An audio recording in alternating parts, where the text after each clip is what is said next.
Romans chapter 9, verse 6, not as though the word of God had taken an effect or has failed, for they are not all Israel which are of Israel.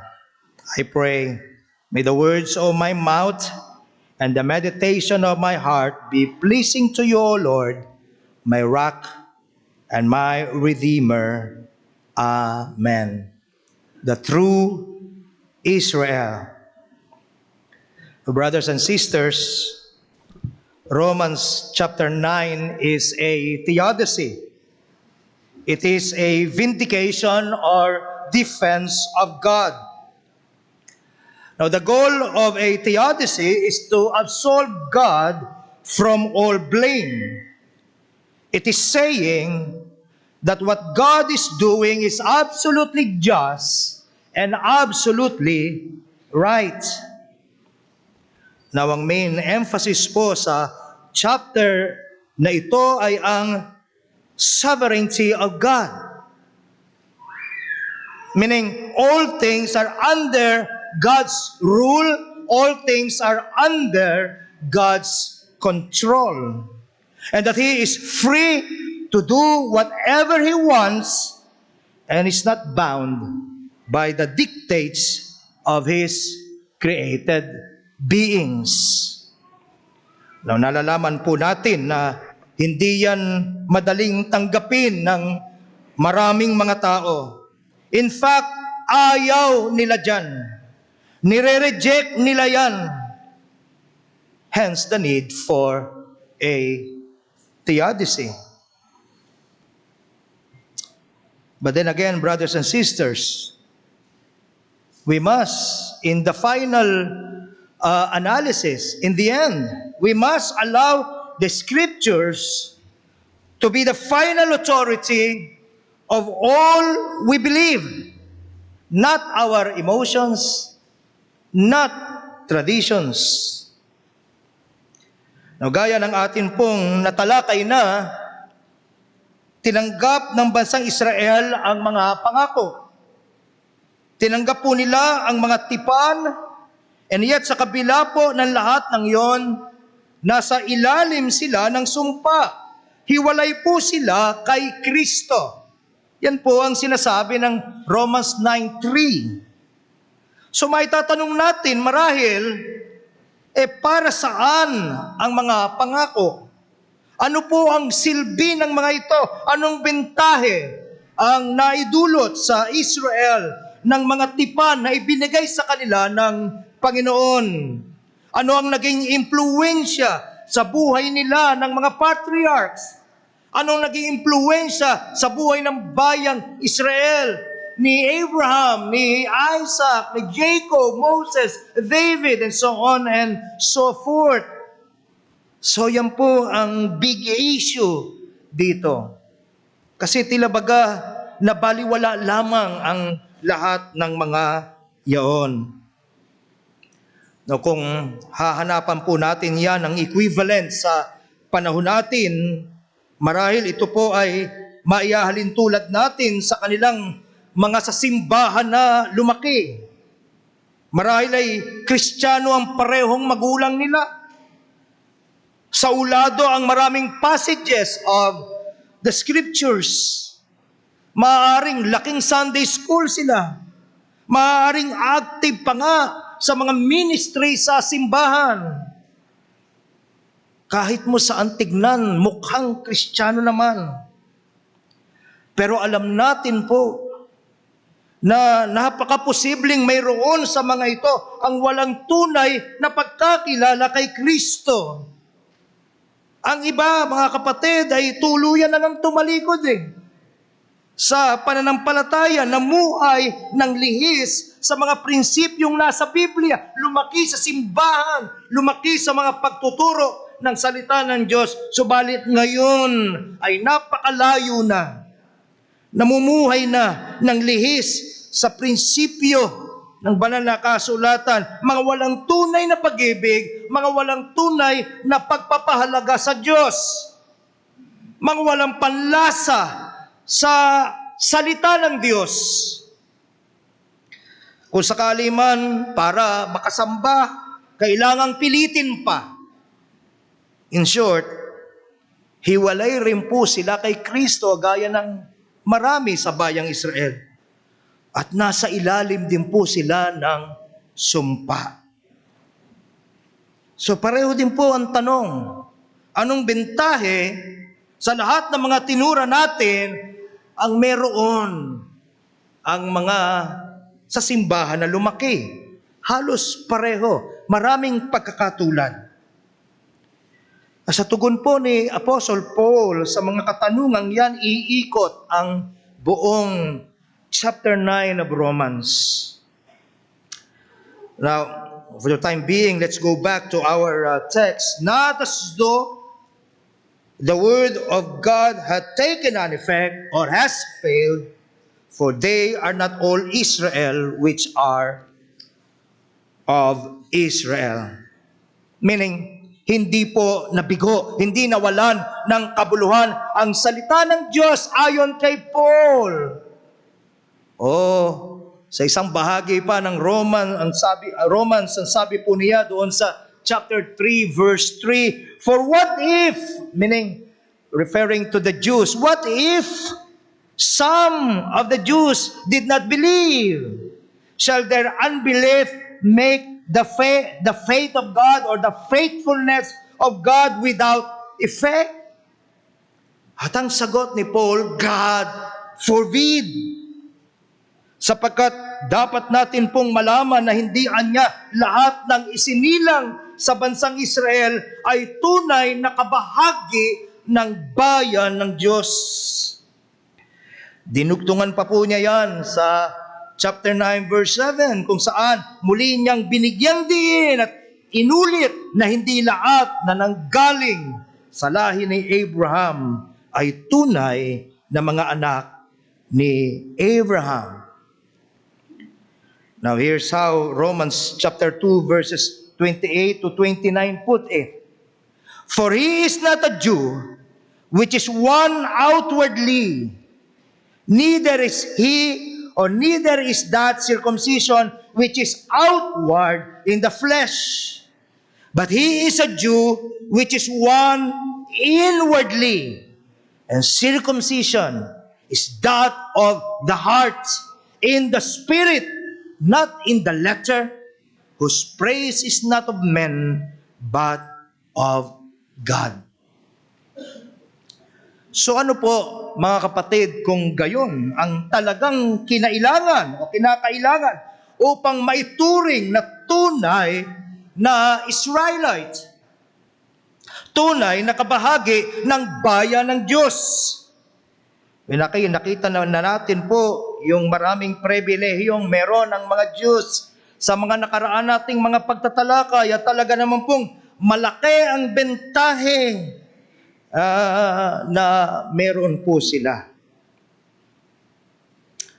Uulitin ko muli doon po sa verse 4 of Romans 9. To them belong the adoption, the glory, the covenants, the giving of the law, the worship, and the promises. Verse 5, to them belong the patriarchs. And from their race, according to the flesh, is the Christ, who is God over all, blessed forever. Amen. Ang problema, pag sama-samahin man nila ang lahat ng mga ito, hindi sapat upang gawin ang sino man sa kanila na maging isang tunay na anak ng Diyos. Yes, they are important. Yes, they are wonderful spiritual advantages, but they do not bring salvation themselves. They cannot, you see. Muli, yan yung pagkakamali rin po ng marami. Sa panahon natin, may assumption agad na kung lumaki sa isang Kristiyanong pamilya, automatically, Kristiyano na rin agad. Kahit na nga po nag-profess ng pananampalataya Kahit na nga po na-baptize na sa iglesia, kung walang genuine, experiential and personal knowledge of the gospel, and more importantly, genuine personal, experiential, experimental knowledge of who God is. Kung wala yon, kahit ilang beses itubog sa bautismo, ang isang tao, wala rin pong kabuluhan ang mga yon. Mga kapatid, gusto kong tignan natin very, very seriously ang usaping ito. Huwag tayong maprente. Huwag maprente ang marami dito na dahil regular na tayong nagsisimba at aktibo sa maraming gawain sa simbahan, yun ay tantamount to being saved. Dahil hindi po, you see. Many brothers and sisters are Christians in name only. In name only. So magsagawa tayo ng pagbubulay-bulay. Let us examine ourselves. Am I truly and genuinely in the faith? Bulayin natin. Huwag mong balikan yung araw na bautisman ako, so I must be saved. No. Ang tanong ay ngayon, meron ka bang uhaw sa kanyang salita? Meron ka bang uhaw sa pakikipag-ulayaw sa ating Panginoon? I'm not saying na, every once in a while, sapagkat ang mga Kristiyano nakakaranas ng dry seasons sa buhay nila. Pero kung ito ay nagpapatuloy, kung ito ang dominante, kung ganito mo i-describe ang buhay mo, then you must examine yourself. For your own sake, brother, for your own sake, sister, friend, examine yourself. One example of that is the famous British atheist, Richard Dawkins, author of the book, The God Delusion. He said in one BBC interview that he identifies himself as a quote-unquote cultural Christian. He does celebrate Christmas, for example. He enjoys singing traditional Christmas carols. Think about that. An atheist enjoys Christmas. Although he clarified, in the same interview, he clarified that he does not believe a word of the Christian faith. Even a single word. You see. Nasisiyahan lamang siya. At pumapabor siya sa mga culturally and traditionally identifiable as Christian holidays, Christian activities, Christian traditions. Maliban dyan ay wala na. Nando ka ba sa kategoryang yon? Kristiyano ako sapagkat nasisiyahan ako pagka merong celebration. Nasisiyahan ako sa fellowship nila sa simbahan. Sarap na sarap ako sa awit na yon. Etc. So on and so forth. Hindi po mga kapatid. Hindi po equivalent yon sa pagiging isang tunay na mananampalataya. Ito po ang isa. Noong 2018, naglabas naman po ang Pew Research Center, PEW, ng isang pag-aaral kung saan nagsasabi na majority of Europe's, again, quote-unquote, Christians are non-practicing. Yun yung oxymoron dun eh. Non-practicing Christian. Now, these are the same people who accept same-sex marriage, abortion, etc.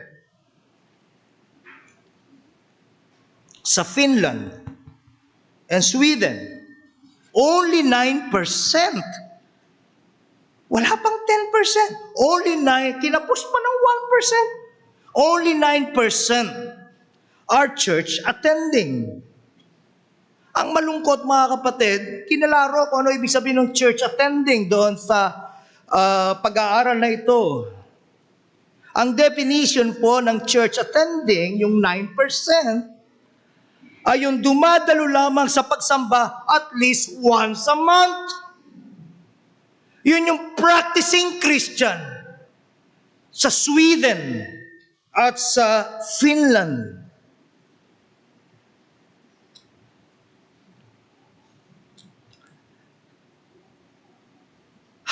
At mayroong ilan sa simbahan marahil natin ang gayon.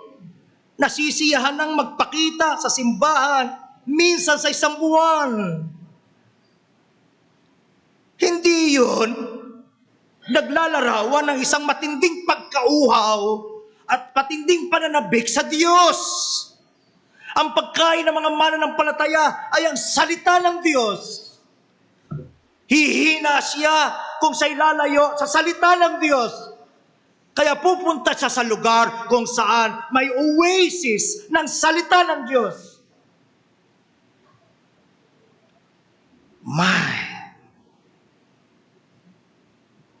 So hindi tayo stranger sa pag-aaral na ito. Malinaw po ang nangyayaring spiritual decline na ito at secularization sa Europe. At ngayon, itong malungkot, ngayon, maging dito sa atin mismong bansa ay unti-unti na nating nararamdaman ang gayong diwa. Yes, many of them do have the form of godliness, but it is obvious that they deny the power thereof. Again, nominal Christians, Christians in name only.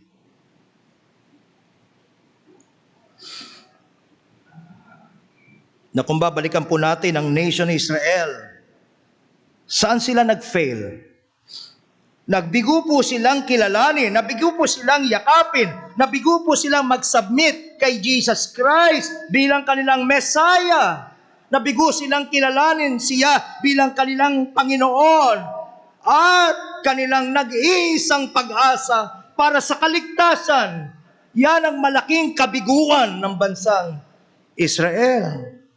Nabigo po silang ilagak ng buo at walang reservation ang kanilang pananampalataya kay Hesus Kristo. Sa halip, ano po ang ginawa nila? Ito po ang prediction ni Jesus Christ via a parable dito po sa Matthew 21, beginning verse 33. Here another parable. There was a certain householder which planted a vineyard and hedged it round about, and dig a winepress in it, and built a tower, and let it out to husbandmen, and went into a far country. When the time of the fruit drew near, he sent his servants to the husbandmen that they might receive the fruits of it. And the husbandmen took his servants and beat one and killed another and stoned another. Again, he sent another servants more than the first, and they did unto them likewise. But the last of all he sent unto them his son, saying, They will reverence my son. But when the husbandmen saw the son, they said among themselves, This is the heir. Come, let us kill him. Let us seize on his inheritance. And they caught him and cast him out of the vineyard and slew him. When the Lord therefore of the vineyard cometh, what will he do unto those husbandmen? They say unto him, He will miserably destroy those wicked men, and will let out his vineyard unto other husbandmen, which shall render from the fruits, or which shall render him the fruits in their seasons. Yung sagot, mula sa labi mismo ng bayang Israel. Yan ang dapat gawin dyan. Palitan na, ibigay na sa iba. Napakasama nila. Pinatay nila anak ng may-ari ng vineyard. Walang kapatawaran yan, sabi ng bayang Israel. Verse 42, Jesus saith unto them, did you ever read in the scriptures? The stone which the builders rejected, the same is become the head of the corner. This is the Lord's doing, and it is marvelous in our eyes. Therefore say I unto you, the kingdom of God shall be taken from you and given to a nation, bringing forth the fruits thereof. Kukunin sa inyo ang kaharian. Ibibigay sa isang bayan na magbubunga, yung bunga hindi makita sa inyo, ay makikita sa bayan na pipiliin ng ating Panginoon. Alam natin sa ating, as we compare scriptures with the scriptures, for example, in 1 Peter 2:9, nalalaman natin na ang bayang ito ay walang iba, kundi ang iglesia na binubuo ng mga kinawaan ng mga Hudyo at kinawaan ng mga Hentil. Jesus tells, brothers and sisters, the nation Israel very clearly, that because of the rejection of Him, the kingdom of God will be taken from them. After all, wala po silang maiproduce na bunga ng katwiran. Ano ang kulang, mga kapatid? Bakit hindi nila magawang i-produce ang bunga na hinahanap ng Diyos mula po sa kanila? Sinabi po ni Paul dun sa Galatians chapter 6 verse 15, for neither circumcision counts for anything, nor uncircumcision, but a new creation, new birth, regeneration. If any man be in Christ, he is a new creature. Walang kabuluhan kung saan ka pang galing lahi. Walang kabuluhan kung ano pa ang religious background mo. Wala, lahat kabuluhan yan. Ang sabi again, for neither circumcision counts for anything, nor uncircumcision, but a new creation. And as for all who walk by this rule, peace and mercy be unto them and upon the Israel of God. Oh, mga kapatid, ang tunay na bayan ng Diyos, ang tunay na Israel, ay yung kakikitaan ng bunga ng katwiran na hinahanap ng Diyos. At posible lamang, mga kapatid, ang lumakad sa isang paraan ng pamumuhay na magdadala ng kaluwalhatian sa Diyos at kakikitaan ng mga bunga ng pagkilos ng Diyos, posible lamang yan sa pamamagitan ng himala ng kapanganakang muli. Ipinanganak ka na bang muli? Have you been born again? Dinalaw ka na ba ng Panginoong Diyos? Minsan sa buhay mo, dinalaw ka na ba niya? At nagsagawa siya ng pagbabago sa loob mo. Sapagkat ang kinikilala ng Diyos na tunay na bayan niya ay sila na mga nakaranas ng kanyang kapanganakang muli. Amen? Muli, hindi po nabigo ang lahat ng mga pangako ng Diyos sa Israel. Bakit? Sapagkat hindi niya ipinangako na ang bawat may dugong Hudyo ay absuelto na agad sa kanilang mga kasalanan. Hindi niya ipinangako na walang mapapahamak mula sa lahi ni Abraham.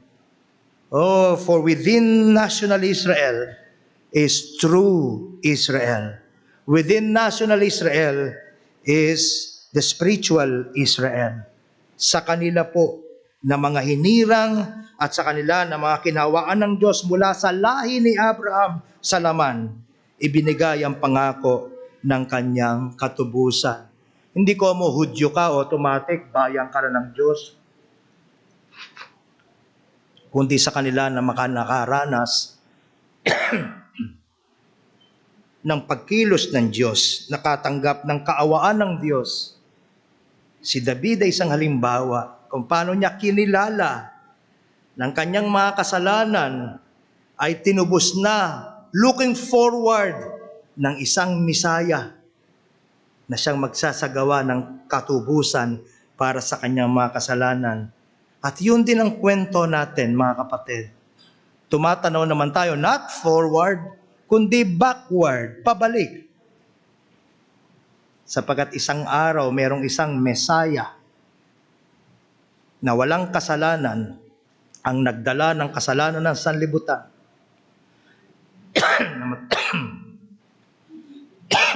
Namatay po siya doon sa krus.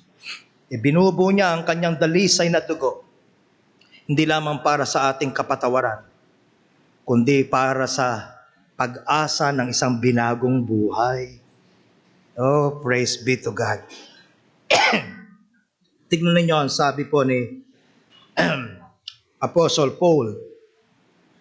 Doon po sa Romans 9:27, binanggit na niya yan. Quoting Isaiah 10. Isaiah also cried concerning Israel, though the number of the children of Israel be as the sand of the sea, a remnant shall be saved. Amen? Sino na lang maliligtas, Brother Roman? A remnant shall be saved.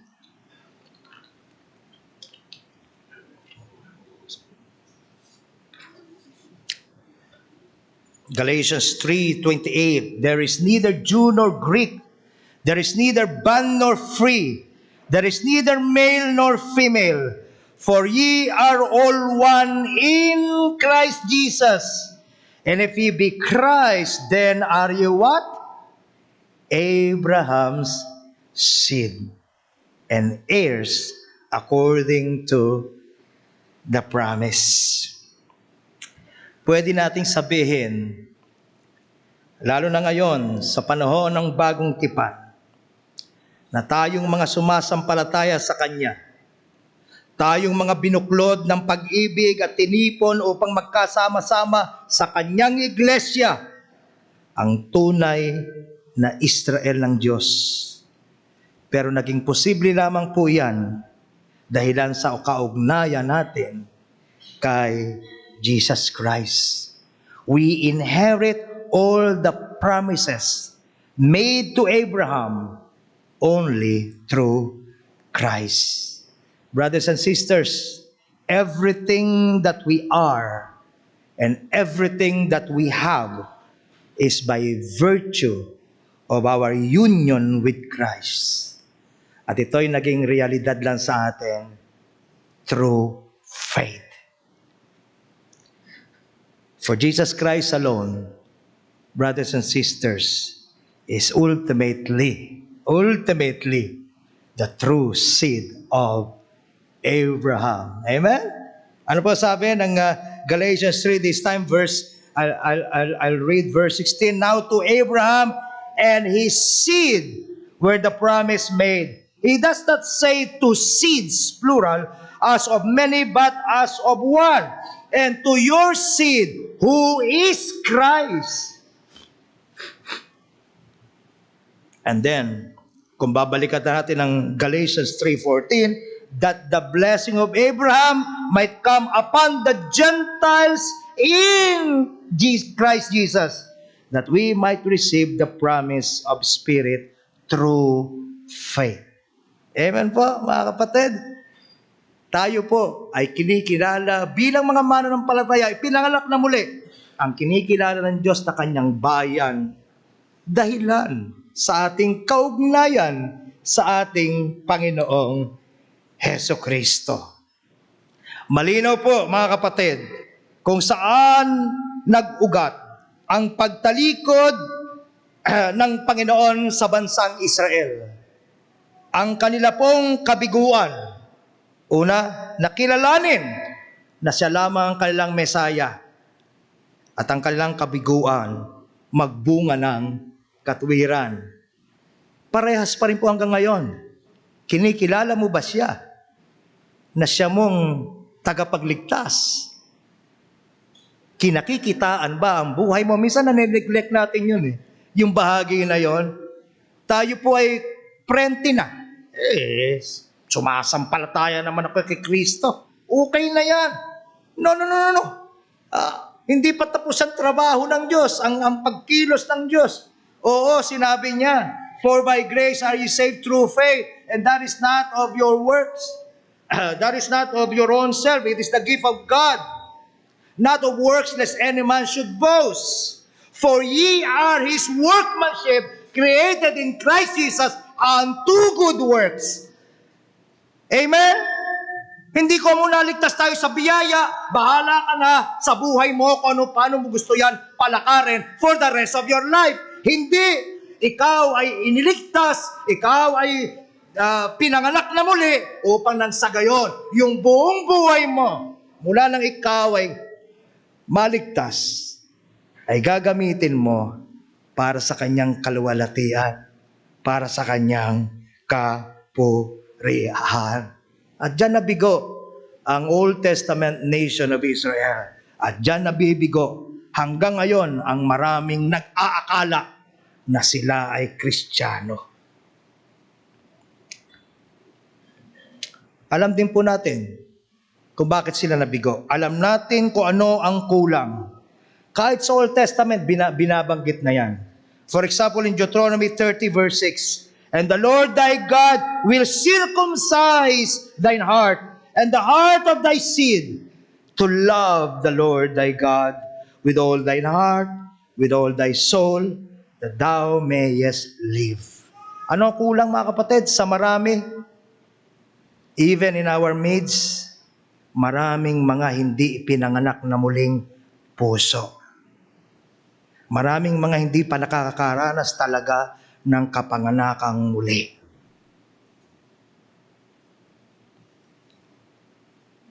At yung pusong hindi pinanganak na muli ay hindi maglolong sa mga bagay na makinalaman sa Diyos. That may have answered your question. Bakit kaya kahit ano gawin ko? Talaga namang ako'y walang gana sa simbahan eh. Kung meron lang pagpipilian eh, ayoko naman dyan eh.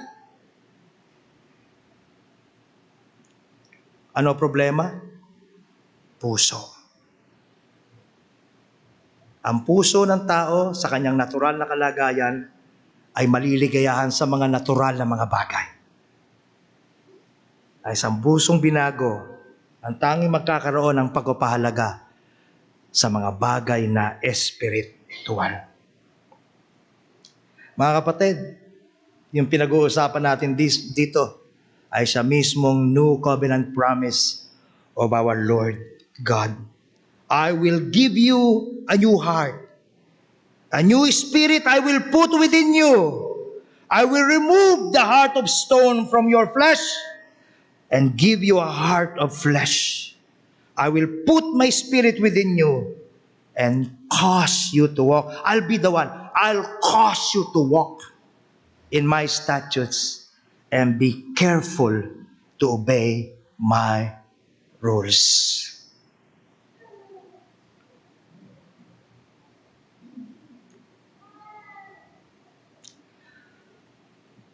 Kung ang kabiguan ng bayang Israel ay ang kilalanin ng Mesaya at makita sa kanilang pamumuhay ang bunga ng katwiran, sabi natin posible yan sa atin dahilan sa pagkaranas ng kapanganakang muli. Pero hindi natatapos doon. Merong paalala po ang banal na kasulatan sa atin. May pangangailangan. And dito pumapasok yung why do we go to church? Why do we have to pray? Why do we have to fellowship? Why do we have to remind one another? Why do we have to admonish one another? And why do we have to do this often? Bakit? Sapagkat may paalala po sa atin na mahalaga na tayo ay may kaugnayan kay Kristo at manatili na may kaugnayan kay Kristo. Manatili na may pakikipag-ulayaw kay Kristo. Jesus Christ Himself said, John 15:4, "Abide in me, and I in you. As the branch cannot bear fruit by itself, unless it abides in the vine, neither can you unless you abide in me." So therefore, brothers and sisters, I encourage you, I admonish you, let us all continue to abide in Him. Let us all continue to grow in grace. Let us all continue to grow in our knowledge of Him.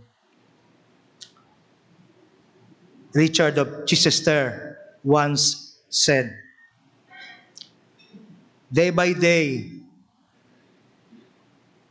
Lord, of three things I pray: to see Thee more clearly, to love Thee more dearly, to follow Thee more nearly, day by day." Magsisimula ang panibagong linggo bukas. Let us fight a good fight of faith.